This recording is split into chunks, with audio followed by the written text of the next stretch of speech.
Okay, Ron. Let's start with quarterback. His quarterback is Tom Brady. I have Brady ranked number 8.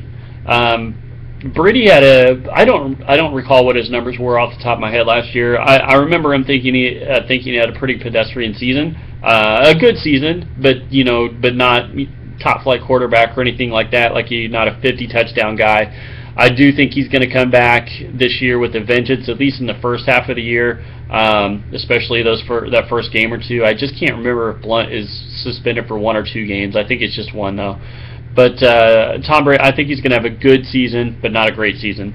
So that's his running back or quarterback. His running back, I have him ranked. Running backs, I have ranked number 5 for his running back core. Matt Forte, McCoy, and Ivory. The guy that makes that list is Chris Ivory. I love Chris Ivory this year. So he's really underrated. Every time Chris Ivory is in the game, he produces. Every time he's given a chance, and he's the guy in New York. It's not going to be a committee or competition. He may be spelled by Stephen Ridley or Zach Stacy, but he is the guy in New York, and I think he's going to take advantage on a team with a very good defense, which means they're going to run the ball. So that's what teams with good defenses do. So I don't like Matt Forte though.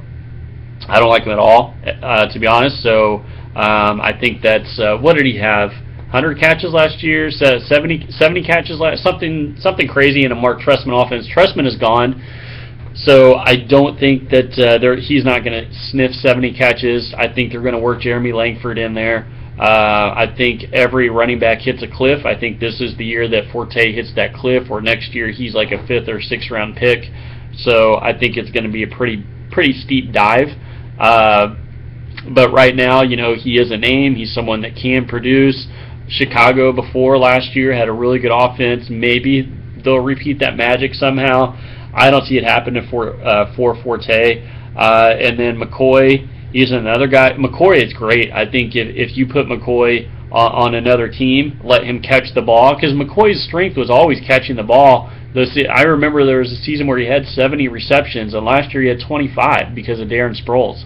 So I don't see it happening this year. He's in a horrible situation. They've got Tyrod Taylor. He's kind of in the same deal with Sammy Watkins. I don't believe they have a very good offensive line, and they're going to have to pass to keep up with teams, even though Buffalo, I think, has the second best, maybe even the first best defense in all of football. But their offense, I think, is just going to be atrocious. McCoy will help. McCoy's going to be more about volume than his production. So I think he's going to have his opportunities. He's going to get his 300 carries, but I just think he's going to be running to a line, fall down, running to a line, fall down. Now, if they can get him the ball in space, and if he's allowed to catch the ball like he did in the past, which I would have to assume that's why they brought him in there, for his pass catching ability, then that would change McCoy quite a bit. But that remains to be seen. I don't know who Rex Ryan has as his offensive coordinator. I don't know anything about him. But we'll see how McCoy is used. How McCoy is used is going to be paramount to Ron's team.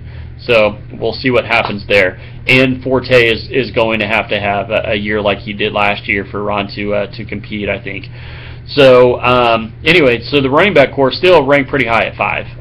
But like I said, I love Chris Ivory. Receivers, he has Brandon Cooks and LaFell. Cooks, I'm on the bandwagon with everyone else. I saw what he did last year. I think in 10 games he was on pace for over 100 catches. And now you take Jimmy Graham out of that offense. Brandon Cooks is healthy. Drew Brees has a connection with him. He likes him. Cooks is going to go off. I think there's guys like Wes Welker. There's guys like Jarvis Landry. There's guys like Julian Edelman, who those guys can catch 100 balls. And then there's guys like Randall Cobb that can catch 100 balls and then also get 10 touchdowns. And I think Cooks is one of those guys. So I think he has a big year. And I'm not going out on a limb. I think everybody thinks that. Ron obviously thought that. He took him pretty high in the third round.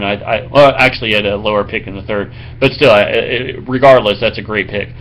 So, but he's also got Brian LaFell. Now, LaFell, he did flash he did flash a few times where he showed some real potential. I don't remember what his final stats were, but I do remember thinking this guy could be really good. So who else is he going to? He has Edelman to throw the ball to. He has Gronk, obviously, to throw the ball to. But as that deep threat, I think LaFell finally did emerge as that guy. I think that is going to continue. So if he is planning on starting LaFell, that suspension for Brady is huge for Ron. Now, he didn't know that at the draft. He thought, I had assumed he thought he was going to be suspended those 4 games. Maybe he didn't, but that's what I thought. So looking back, even though when that 4 games was going to be up, LaFell was going to be a player. And I don't love LaFell. I think he has a chance to be good. So that's as positive as I can say it. So we'll see what happens with him. Receiver core, I have them ranked 10th. So that is low. And again, I love Coach. LaFell has some potential, but there are 9 other guys cores I like more. So that's not so much an indictment on for the 10th ranked receiving core. It's not bad. So maybe that 10th ranking might be a bit unfair. Tight end, I have Julius Thomas. We didn't know Thomas was hurt at the draft. He's already out. I remember listening like 2 months ago to all the pundits, the podcast for fantasy football and all that. And they were like, well, how many catches do you think Julius Thomas is going to have? And one guy said, I think he's going to have 65 catches, which for a tight end is a really good year. And another guy started laughing. He was like, why are you laughing at? He's like, there's no way Julius Thomas is going to play 16 games. He was like, I would quit my job if he plays 16 games. And sure enough, Thomas is already hurt. He's already out. He's a walking injury. If he could stay on the field, yeah, he'd be awesome. But I can't assume injury when I rank players. I have no idea who's going to be hurt. So I ranked him the 5th best tight end. Before he got hurt, I know he looked really good, and they were excited about him. But we'll see.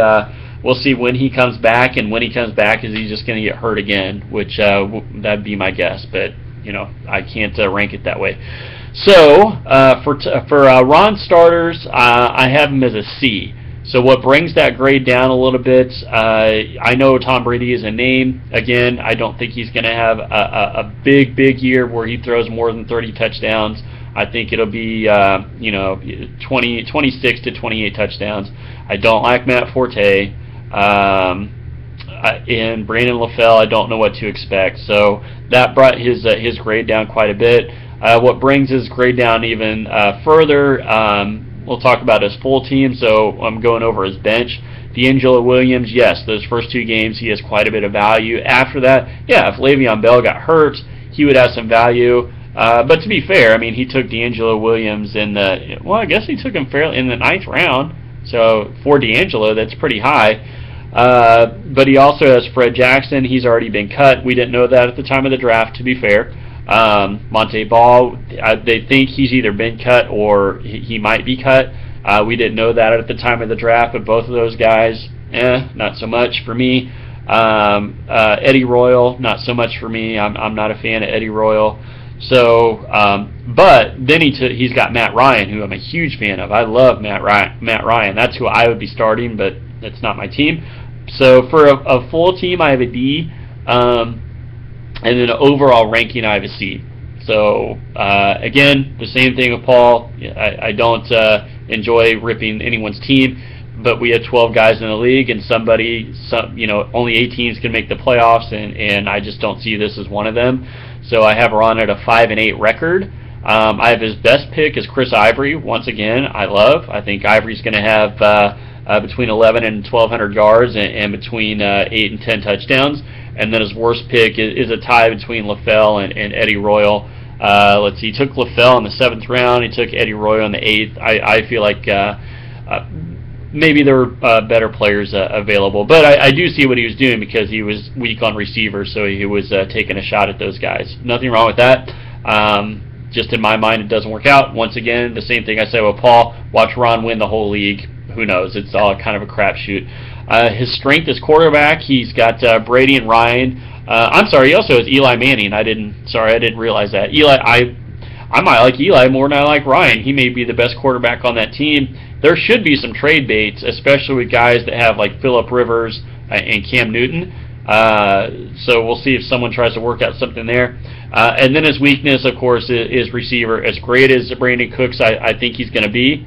The other guys, I have pretty big concerns about. So that's my ranking for Ron's team. Best of luck to Ron, and moving on to Tommy next.